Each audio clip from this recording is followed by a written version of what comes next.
to their venom, so I was relieved I wasn't one of them.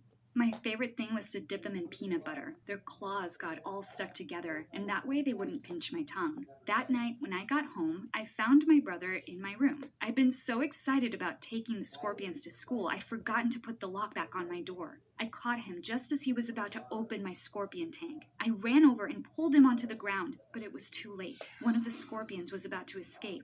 Before my brother could touch it, I grabbed it, and then I felt it. It was worse than any pain I'd ever felt in my life. It started in the palm of my hand, and then it shot through my whole body. It had stung me. Maybe I was allergic after all. Oh no, I was going to die, and my brother didn't even know how to call an ambulance. I started screaming at him, and he just laughed. And then just before I passed out, I saw him walking towards the tank.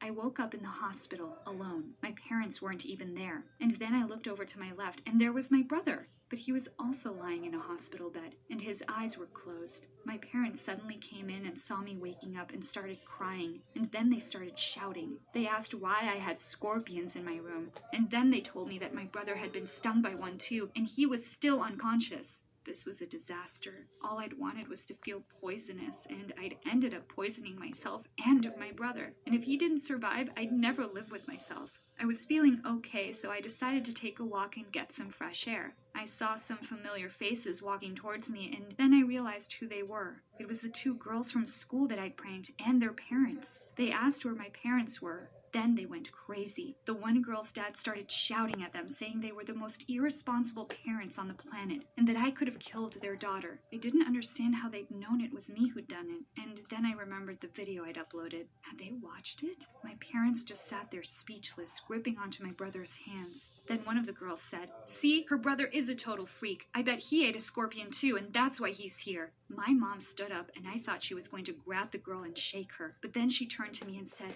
"You ate a what?" Then the girls showed my mom the video, and my mom looked horrified. She started crying and wouldn't even look at me. After my parents apologized on my behalf and the girls and their parents left, I could hear my mom whispering to my dad, "She's even more crazy than our son is. How did this happen? Call the doctor." I didn't even have time to grab my stuff and run out of there before a whole group of doctors cornered me and tied me to the bed. Then they wheeled me off to another part of the hospital. I was screaming the whole way there. Suddenly, I was in a room with no windows, and even the walls were padded. Did they think I was insane? I couldn't believe it. How ironic. It was my brother who was insane, and I'd done this to protect myself, but now they thought it was me who was a lunatic. My video went viral. Everyone was so freaked out by how excited I looked as I bit into that first scorpion I ever tasted. My brother eventually woke up, and he was okay, thankfully. My parents took him home, but they left me at the hospital. I spent a whole month in the psychiatric ward before they released me. Looks like my dad kept his word. He really did put me in a facility. At school now, it's not my brother people whisper about, it's me, and it's all my fault. I can't explain it, but I actually miss the taste of the scorpions.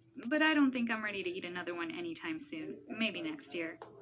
What do you think of my story? Please share your comments below, and don't forget to like this video and subscribe to the channel.